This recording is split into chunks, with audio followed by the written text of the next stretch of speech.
고백합시다. 상대 세계와 절대 세계. 상대 세계와 절대 세계. 상대 세계와 절대 세계. 그래서 상대적이다, 절대적이다 이런 단어를 많이 사용합니다. 절대적이란 말은 뭡니까? 가치가 변함이 없고 상황과 형편에 따라서 변하지 않는 것을 우리가 절대적이다라고 말하죠. 우리 예전 자연 시간에 온도에도 절대 온도가 있고 상대 온도가 있어요.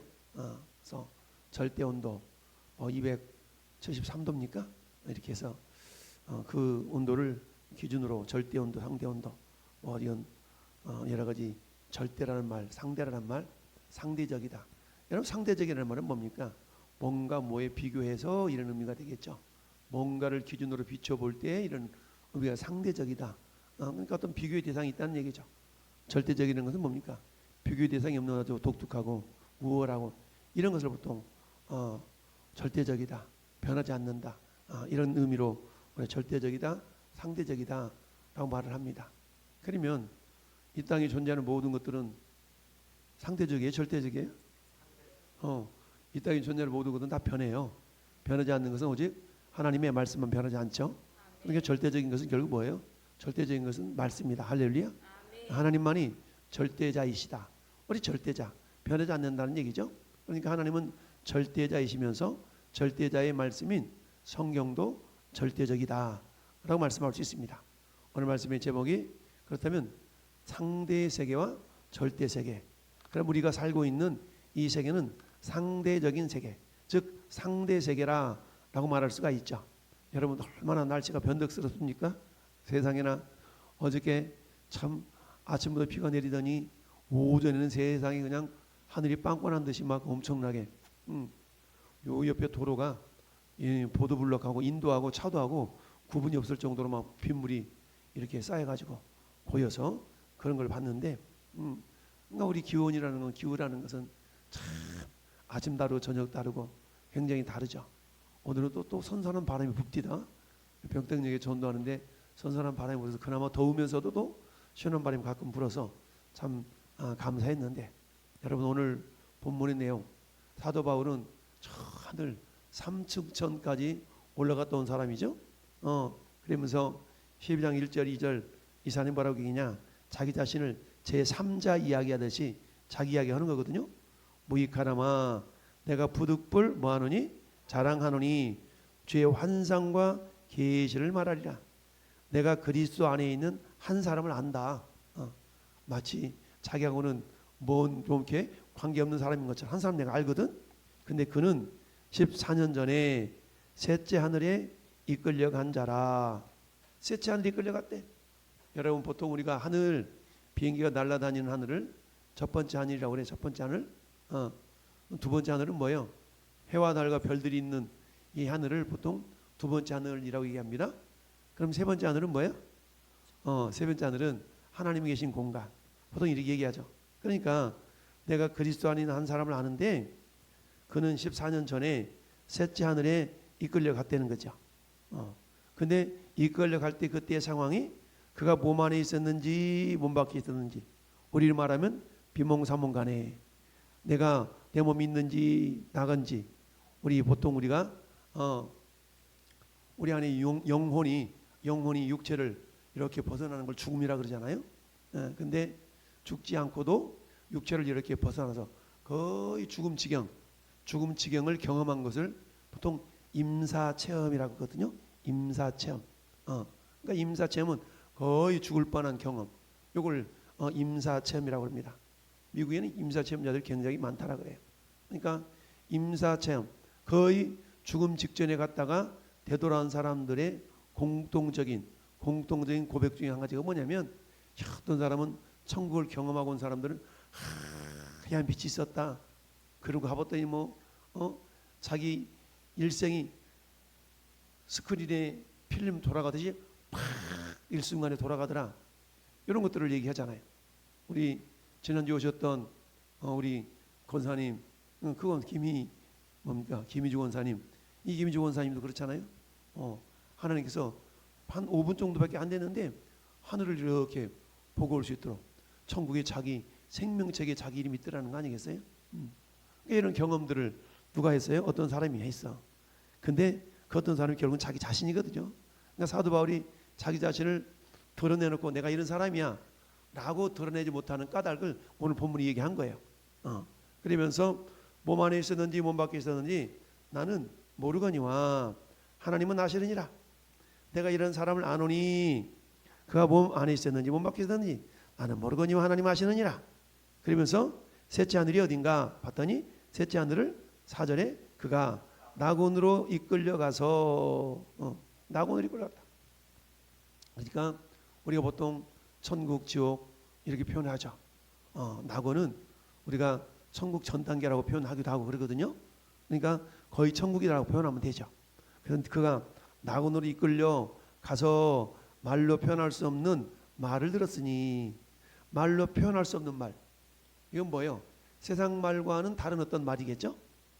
그 말을 들었으니 사람이 가히 이르지 못할 말이로다. 야, 너 어떻게 그런 말을 다 하냐? 세상에, 야, 어떻게 네 입에서 그런 말이 나오냐? 우리 그런 경우 있죠. 전혀 그 사람의 입에서 나올 수 없을 만한 말이 나오는 경우에, 야, 너도 그런 말을 하냐? 이런 경우 있죠. 어떻게 집사님이 그런 말씀하셔요? 이런 경우가 있죠. 근데 사도 바울이 자기가 셋째 하늘에 올라가 가지고 경험한 게 하늘에서 말을 들었는데 그 말은 사람이 가히 이르지 못할 그런 말이었다는 얘기죠. 야, 그러면서 내가 이런 사람을 위하여 자랑하겠으나 나를 위하여는 약한 것들 외에 자랑하지 아니하리라. 실상은 자기 이야기하면서도 내가 이런 걸 자랑하지 않고 나 오히려 약한 거 자랑할래 라고 이야기하고 있습니다. 그러면서 내가 만약 자랑하고자 하여도 어리석은 자가 되지 아니할 것은 내가 참말을 함이라. 그러나 누가 나를 보는 바와 같이 내게 듣는 바에 지나치게 생각할까 두려워하여 그만두겠다. 왜요? 우리가 왜 그러잖아요. 내가 경험한 거에 대해서 다른 사람이 경험을 못해서 내가 경험한 거는 지극히 주관적이잖아요. 객관화시킬 수가 없는 것들이 많아요. 나도 경험하고 너도 경험하고 이런 것들이 객관화시킬 수 있다 그러면 잣대로 이건 3cm야 이건 20cm야 이렇게 얘기할 수 있는데, 그런데 이런 영적인 체험이라는 것은 대부분 다 주관적인 거거든요. 이 주관적인 것을 객관화시키려고 그러면 어때요? 그 기준이 성경이면 돼요. 성경. 할렐루야. 성경이면 돼. 자, 그래서 그만두겠다. 그러면서 사도 바울이 여러 계시를 받은 것이 지극히 크므로 너무 자만하지 않게 하려고 내 육체의 가시 곧 사탄의 가시를 주셨다. 이 육체의 가시, 사탄의 가시가 뭔지 구체적으로는 설명이 안 나와 있어요. 그렇지만 아무튼 이 사도 바울이 이것 때문에 고생하고 있는 것은 분명해. 그래서 하나님한테 뭐라고 해요? 주님, 요 사탄의 가시 내게 좀 제발 좀 뭐하라? 떠나가게 해주세요 라고 몇 번 기도했다고요? 3번 기도했어. 아침에 한번, 저녁에 한번, 점심때 한번. 이렇게 구했다는 얘기가 아니고 3번 구했다는 얘기는 아주 간절하게 떠나기를 구했다는 얘기예요. 그랬더니 알았다. 네 기도 들어주마 이러지 않으셨어요. 떠나가야 기도 응답인데, 여러분 우리가 기도 응답을 할 때 꼭 예스로만 돼야 기도 응답이 아니에요. 기도 응답은 3가지로 나타난다 그랬죠. 첫 번째는 예스, 알았다. 주여 나를 불쌍히 여기서 내 딸이 흉악한 귀신 들렸나이다.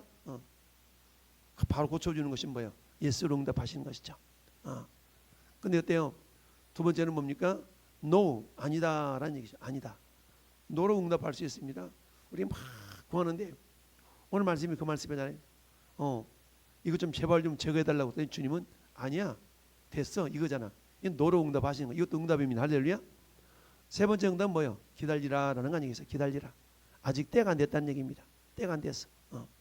아직 내 때가 되지 않았다. 내 때가 되지 않았다. 때가 안 됐다는 얘기죠.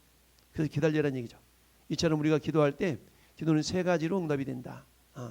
그래서 첫째는 yes, 두 번째는 no, 세 번째는 기다리라. 그래서 기다리라, wait. 이렇게 우리가 3가지로 주님이 응답하시는데요. 오늘 사도 바울이 응답하신 하나님은 no로 응답하셨잖아요. no로. 제발 좀 이거 좀 제거달라고 했더니 아니야. 그러면서 뭐요?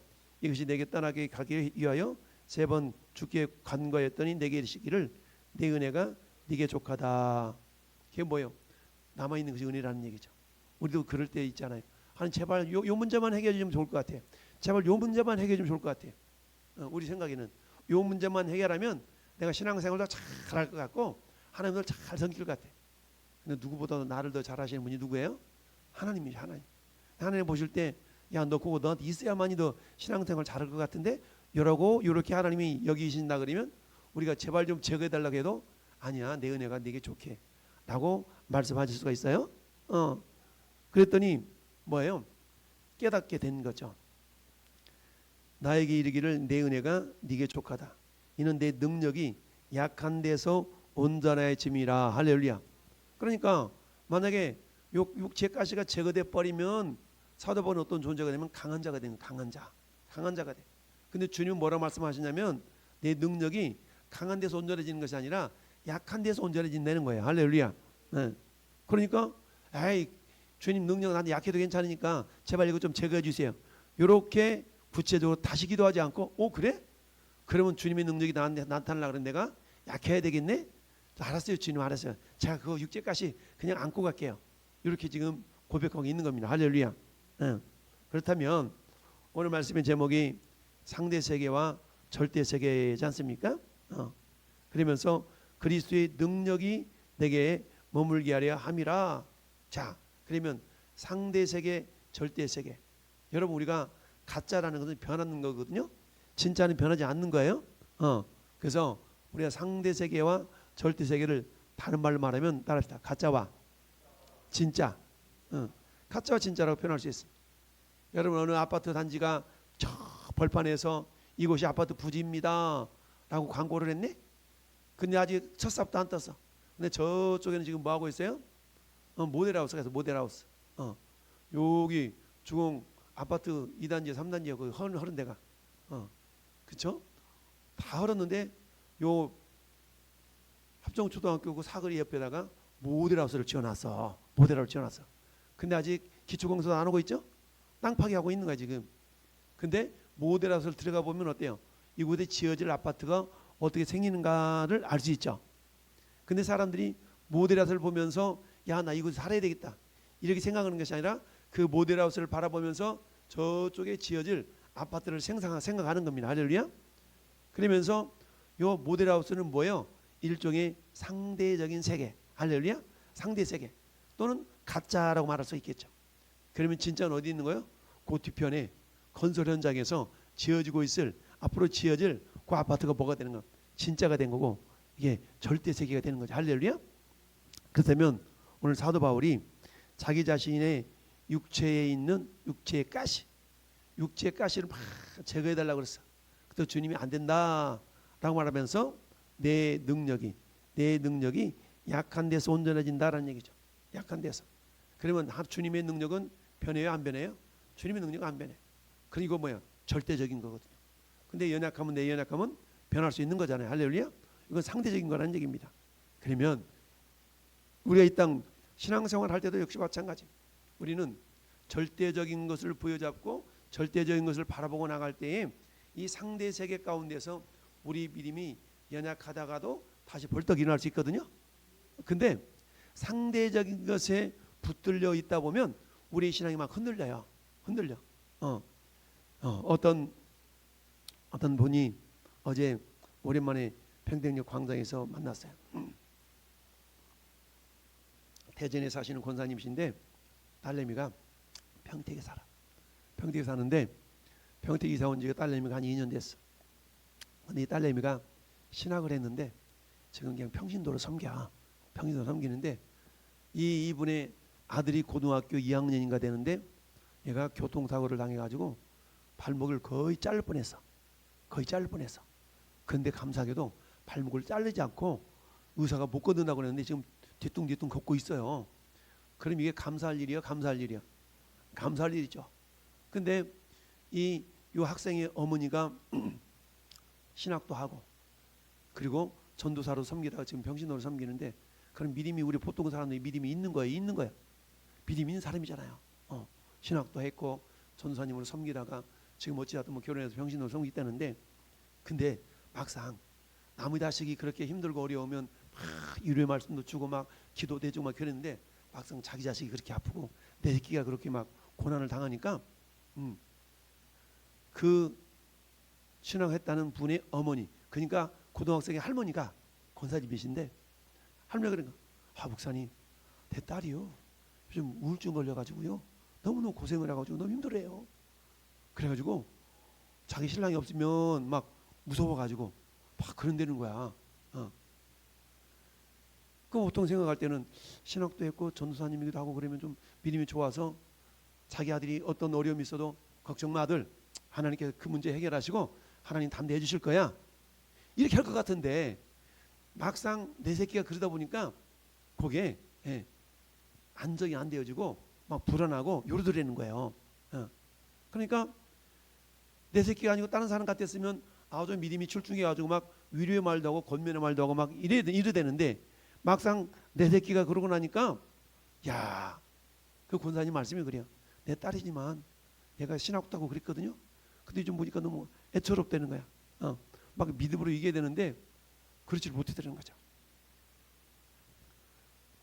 저기 송탄에 어떤 목사님이 이렇게 자기 고백을 해. 목사님, 제가요 머리가 아파가지고 이 뇌 수술을 하셨거든요. 목사님, 우리 원로 목사님 가서 설교하시는 그 교회 목사님이신데 오늘 같이 훈련을 받으러 갔는데 그 목사님 그러시는 거예요. 목사님, 제가 아파가지고요 수술하고 났더니 내가 목사잖아요. 그럼 목사면 아프고 힘들면 하나님을 잡고 막 기도해야 되잖아요. 근데 그게 잘 안 되더래. 남이 아프다 그러면 막 그렇게 내가 기도해주고 막 그랬는데 막상 자기 아파가지고 막 뇌 수술하고 막 그러니까 목사님 그게 잘 안 돼요. 그런 고백을 하시더라고요. 여러분, 우리 신앙이 그렇거든요. 우리 신앙이 상대적인 세계 가운데서 우리 신앙은 아주 출중한 것 같은데 막상 그 문제가 나에게 닥치잖아요. 그러면 이 상대 속에서 절대적인 신앙을 갖고 있는 것 같은데 그 신앙이 막 흔들려요. 결국 뭐냐? 내 신앙은 상대적이었다는 거예요. 내 신앙이 절대적이어야 되는데 내 신앙이 상대적이라는 얘기입니다. 여러분, 절대적이라는 얘기는 어떤 의미가 있냐면 이런 의미가 있습니다. 여호수아 1장 펴보세요. 여호수아 1장. 창세기, 출애굽기, 레위기, 민수기, 신명기, 여호수아 1장.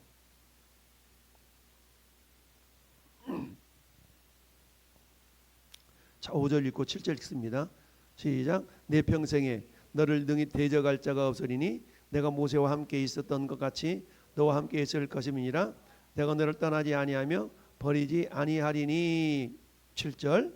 오직 강하고 극히 담대하여 나의 종 모세가 네게 명령한 그 율법을 다 지키 행하고 누구로나 좌로나 지치지 말. 그리하면 어디로 가든지 형통하리라. 아멘. 할렐루야. 모세는 60만 명의 장정을 이끌고 가나안 땅까지 들어가려고 그랬는데 못 들어가잖아요. 그래가지고 하나님이 모세를 대신해서 여호수아를 지도자 삼아가지고 여호수아를 통해서 가나안 땅에 들어가잖아요. 그러니까 자기 스승이었던 모세를 이어서 이제 여호수아가 지도자가 됐잖아요. 지도자였으니까 그동안은 모세가 하는 것만 쫄랑쫄랑 보면서 따라다니다가 막상 자기가 이제 지도자가 되니까 얼마나 두려웠겠어요. 그런 두려운 상황에서 하나님께서 위로의 메시지를 주는 거예요. 야야야, 내가 모세가 함께 있었잖아. 너 봤지? 야 하나님, 마찬가지로 내가 너와 함께 있을 거야. 할렐루야. 그러니까 너는 강하고 담대해가지고 좌로나 치우치지 말고 모세가 너한테 명령하고 있지 않고 고치게 행해. 할렐루야. 이렇게 말씀하고 있습니다. 그러면 우리가 신앙도 상대 신앙이 있고 절대 신앙이 있다고 말할 수 있습니다. 우리의 신앙은 상대적이어야 돼요? 절대적이어야 돼요? 절대적이어야 돼. 절대적이라는 얘기는 환경과 상황과 문제에 의해서 변화되지 않는 겁니다. 흔들리지 않는 겁니다. 할렐루야. 오늘 하나님이 여호수아에게 말씀하시는 거예요. 한마디로 말하면 야, 너 절대적인 믿음을 가져, 이 말이거든요. 절대적인 믿음을 가져. 상대적인 믿음 말고 절대적인 믿음을 가져.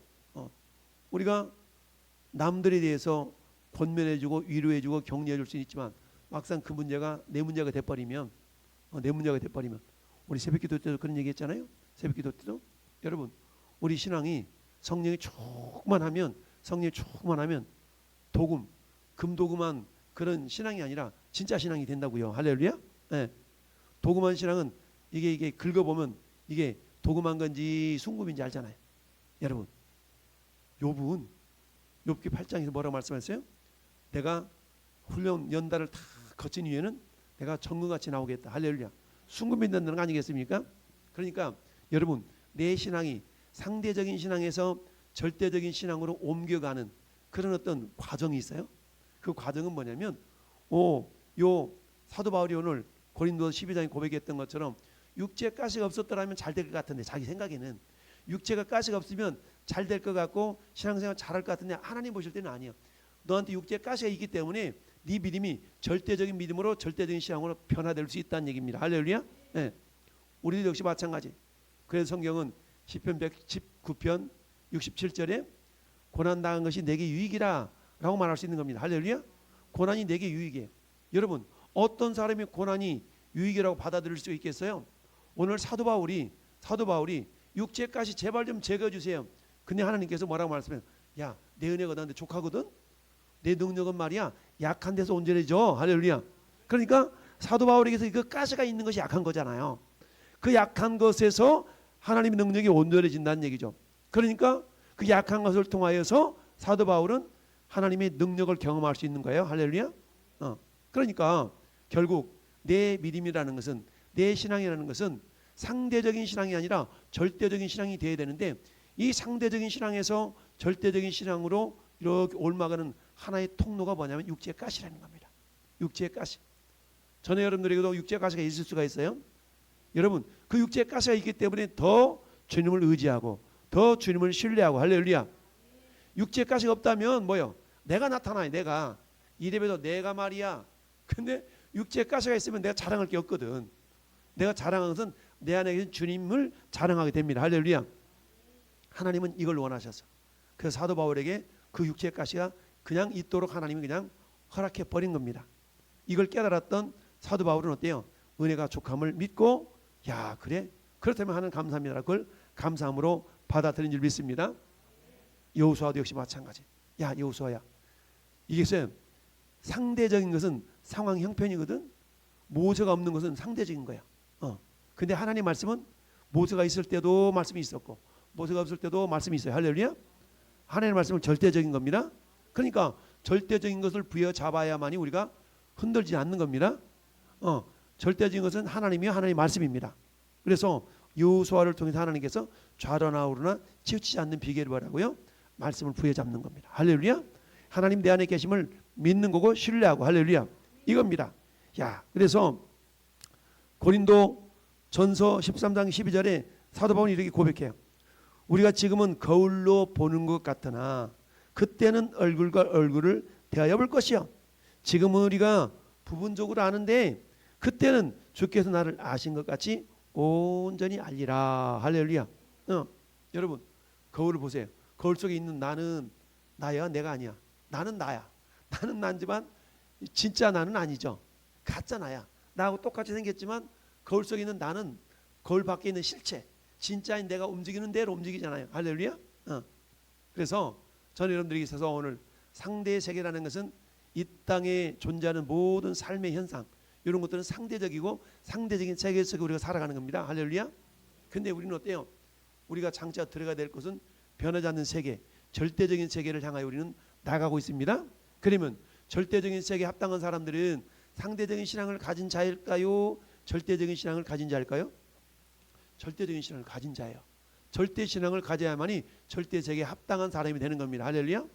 그러면 오늘 사도 바울에게 있어서 주님이 너는 절대 세계에 들어가야 될 존재이기 때문에 절대 신앙을 가져야 되거든. 근데 절대 신앙은 여기 있는 육체 가시가 있을 때에 온전히 나를 신뢰함으로 말미암아서 어떤 환경 가운데서도 변하지 않는 신앙이 되거든.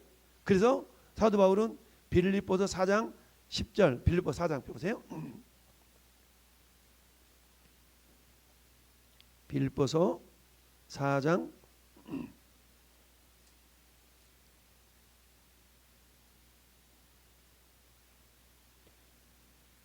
자 11절 시작.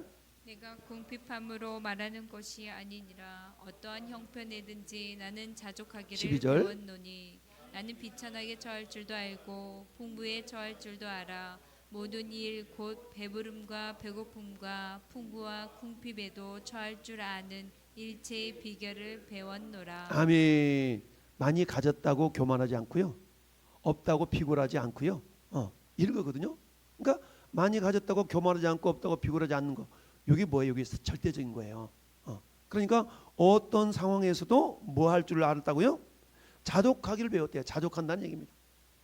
있다고 해서 거들먹거리지 않고 없다고 비굴하지 않고 있으나 없으나 항상 주님으로 인하여 기뻐할 수 있는 자. 할렐루야. 그래서 13절 우리 잘 아는 말씀이잖아요. 내게 능력 주신 자 안에서 내가 모든 걸 할 수 있느니라. 할렐루야. 이거 우리는 기도할 때 많이 써먹잖아요. 내게 능력 주신 자 안에 모든 걸 할 수 있다. 뭔가를 막 해내는 것으로서 이렇게 막 우리 이 말씀을 많이 인용하지만 실상 그런 의미라기보다도 앞에 11절 12절에 어떤 상황 가운데서도 내가 자족할 수 있는 마음, 어떤 상황 가운데서 내가 그걸 이겨낼 수 있는 마음, 이겨낼 수 있는 믿음. 이 믿음이 어떤 믿음이면 절대적인 믿음이죠. 저는 여러분도 역시 마찬가지거든요. 우리도 어떤 형편에서도 자족할 수 있는 자는 어때? 기죽지 않습니다. 할렐루야. 아멘. 어떤 형편에서 자족할 수 있는 자가 자존감이 높은 자예요. 할렐루야. 아멘. 근데 형편에 따라서 내가 왔다리 갔다 하는 사람은 자존심만 막 내세워. 이 자존심 내세우면 자기 없을 때는 막 비굴해. 근데 막 있을 때 막 거들먹거려. 그렇지만 자존감이 높은 사람은 내가 어떤 존재인가를 깨달아. 나는 이런 존재이지. 내 안에 주님이 계시기 때문에 나는 세상 것까지 가고 휘둘리지 않는 사람이야. 라는 그런 담대함이 있는 겁니다. 할렐루야. 이런 사람이 자존감이 있는 사람이에요. 그래서 오늘 상대 세계와 절대 세계의 부분. 여러분 우리가 믿음이 있어도 오늘 결론을 봅시다. 시편 73편 봅시다. 시편 73편 보세요. 우리는요 믿음이 있는 것 같지만 막상 그 문제가 내 문제가 돼버리면 믿음이 많이 흔들려요. 그럼에도 불구하고 흔들지 말라고 시편 73편이 이렇게 이야기합니다. 자 보세요. 하나님이여 참으로 이스라엘 중 마음이 정결한 자에게 선을 행하시나 나는 거의 뭐 할 뻔했어요? 그 다음에 거의 믿음이 걸음이 뭐 할 뻔했어? 미끄러질 뻔하였으니 이걸 두 글자로 실족이라거든요. 거의 실족할 뻔했다는 거예요. 나는 거의 실족할 뻔했어. 왜 그러느냐? 내 딴에 내가 믿음이 있는 줄 알았어. 내 딴에 내가 신앙이 좋은 줄 알았어. 그랬는데 보니까 이는 내가 악인의 형통함을 보고 오만한 자를 뭐 했어요? 질투했어. 아니 저 인간은 예수도 안 믿는 인간 이렇게 하는 일마다 잘 되는 거야. 이런 생각이 드는 거예요. 그들은 죽을 때에도 고통이 없고 그 힘이 강건하며 사람들이 당하는 고난이 그들에게는 없고 사람들이 당하는 재앙도 그들에게는 없어. 할렐루야. 세상 사람도 그래요. 너 예수 믿는다며, 너 집사라며, 장로라며. 근데 내 인생이 왜 그냥 국골이냐? 나봐. 나는 부처님 믿잖아. 난 하늘마다 잘 되거든. 너는 하늘마다 별로 안 되잖아. 이런 소리 들어봐. 현실이 그래봐. 그러면 우리 마음속에 어떤 생각이 들어요? 하나님 살아계시긴 한 거예요. 이런 생각이 들 때가 있다니까. 그래서 뭐라고 해요? 그들음으로 교만이 그들의 목걸이요. 교만이 그들의 목걸이. 자 뭐야? 속으로 거만한 거야. 너는 막 예수 믿는다는 놈이 뭐 고작 하는 게 그 모양 그 꼴이야? 나봐. 야 종교 바꿔. 나는 얼마나 이게 내가 막 섬기는 그 부처님 얼마나 잘 도와주고 있어. 현실 보면 정말 그러거든. 그러니까 어때? 교만이 그들의 목걸이고 강포가 그의 옷이며 살찜으로 그들의 눈은 솟아나며 그들의 소득은 마음의 소원보다 많으며 소득이 마음의 소원보다 하는 일보다 잘 돼. 그러니까 어때? 그들은 능욕하며 악랄하게 말하며 높은 데서 거만하게 말하며 그들의 입은 하늘에 두고 그들의 혀는 땅에 두루 다니노다. 그러므로 그의 백성이 이리로 돌아와서 잔에 가득한 물을 다 마시며 말하기를 하나님이 어찌할랴? 지존자에게 지식이 있으랴 하는도다. 볼지어다 그들은 악인들이라도 항상 평안하고 재물은 더욱 늘어나는도다. 근데 하나님 섬긴다고 하는 사람은 그렇지 않다는 거예요. 그렇지 않을 수도 있고 내가 내 마음을 깨끗하게 하며 내 손을 씻어 무죄하다 한 것이 실로 헛되도다. 무슨 말이에요? 내가 믿음으로 살아보려고 부진정했었어요. 믿음으로 살아보려고 했는데 그 사람 저것들 보니까 저 인간들 보니까 내가 그렇게 산 것이 별 잘못 산 것 같아. 그런 생각이 들더라는 겁니다. 그러면서 나는 종일 재난을 당하며 아침마다 징벌을 받았다. 그러기를 뭐라고 말이야? 내가 만일 스스로 이르기를 내가 그들처럼 말하리라 했더라면 나는 주의 아들들의 세대에 대하여 악행을 행하였으리라. 에이 그래 내가 뭐 무슨 믿음을 지킨다고 만약 그러면서 그렇게 살았더라면 그 사람들이 별말 없었을 거라는 얘기예요. 그러면서 내가 어쩌면 이를 알까 하여 생각한즉 그것이 내게 심한 고통이 됐어. 얼마나 고통스럽겠어. 내가 믿음 지킨 거 잘못 지킨 거 아니야? 내가 신앙생활 잘못한 거 아니야? 이런 막 고민과 갈등들이 있다는 거예요. 심한 고통이 됐대. 근데 여러분 17절 시작. 하나님의 성소에 들어갈 때야 그들의 종말을 내가 깨달았나이다. 아멘. 하늘의 성소에 들어갈 때야 그들의 종말을 깨달았어. 여러분 이 땅의 인생은 너희 생명이 뭐냐? 잠깐 보이다 없어질 안개와 같다. 할렐루야. 안개와 같아요. 금방 지나간다는 겁니다. 그러니까 이 사람들이 악인들이 교만하게 행하며 막 거들먹거리며 이런 것들에 대해서 내가 때로는 부러워하기도 하고 때로는 배 아파하기도 하고 내가 신앙생활 잘못하고 있는 거 아닌가라는 그런 자책감도 없지 않아 있었다는 거예요. 근데 성소에 들어갈 때에야 그들의 종말을 깨달았나이다. 내가 천국 가보니까 별거 아니더라는 거예요. 할렐루야. 18절 시작. 주께서 참으로 그들을 미끄러운 곳에 두시며 하늘에 던지시리니. 그들은 어떻게 살았어요? 야 하나님 있기는 해? 하나님 어디가 있어? 나와봐. 나만 이게 예수 안 믿어 이렇게 잘 되기만 하잖아. 이렇게 거들먹을 거 그랬거든요. 근데 하나님을 처음 다 듣고 보고 계셨다는 거예요. 근데 그런 모습을 옆에서 지켜보고 있던 나는 나름대로 신앙생활 잘했어. 신앙생활 잘했어. 근데 내 삶의 형편은 어때요? 너무 힘들고 어려운 그런 모습도 있었다는 얘기입니다. 근데 만약에 내가 절대적인 신앙을 가졌더라면 사도 바울이 빌립보 사장에 고백했던 것처럼 어떤 상황 속에서 내가 자족하기를 배웠더라면 할렐루야. 풍부에 처할 줄도 알아. 궁핍에 처할 줄도 알아. 일제 비결을 배웠더라면 그러려니 하고 그들을 긍휼히 여기고 불쌍히 여겼을 텐데 막상 그러지는 못했다는 거야. 근데 어느 때 깨달아요? 성소에 들어갈 때 깨달았다는 겁니다. 할렐루야. 하나님이 참으로 그들을 미끄러운 곳에 두시며 파멸에 던지시니 파멸이 어디예요? 지옥이죠. 지옥. 그들이 어째 그렇게 갑자기 황폐되었는가 놀랄 정도로 그들은 뭐했어요? 전멸하였나이다. 이 땅의 떵떵거림이 전멸로 변했다는 얘기입니다. 상대 세계 속에서 한마디 말하면 그림자답고 그림자 기적이 있다는 겁니다. 여러분 그림자는 빛이 사라지면 싹 사라지는 거예요. 아멘. 그림자는 빛이 있는 동안에만 있는 겁니다. 할렐루야. 아멘. 근데 그들은 그림자 키 자랑했다는 거예요.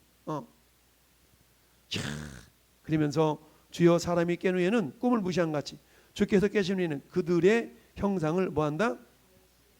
멸시한다. 결론 28절 시작. 내 하나님께 가까이 함이 내게 복이라. 내가 주 여호와를 나의 피난처로 삼아 주의 모든 행적을 전파하리이다. 아멘. 할렐루야.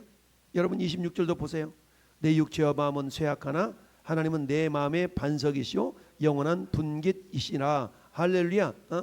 내 마음은 연약할 수 있습니다. 내 육체는 연약할 수 있습니다. 그럼에도 불구하고 내 하나님은 내 마음의 반석이시오 영원한 분깃이시니라. 할렐루야.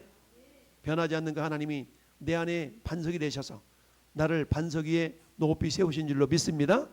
우리는 어때요? 잠시 잠깐의 상대적 이것 때문에 내 마음 내 믿음이 흔들릴 수가 있으나 그러나 오늘 사도 바울이 어떤 형편에도 자족할 줄 아는 그런 전무후무한 전적의 신앙을 가질 때 할렐루야. 우리 세상에 어떤 아름다움과 어떤 풍성함 속에서도 우리 휘둘리지 않는 절대적인 신앙인이 될 수가 있습니다.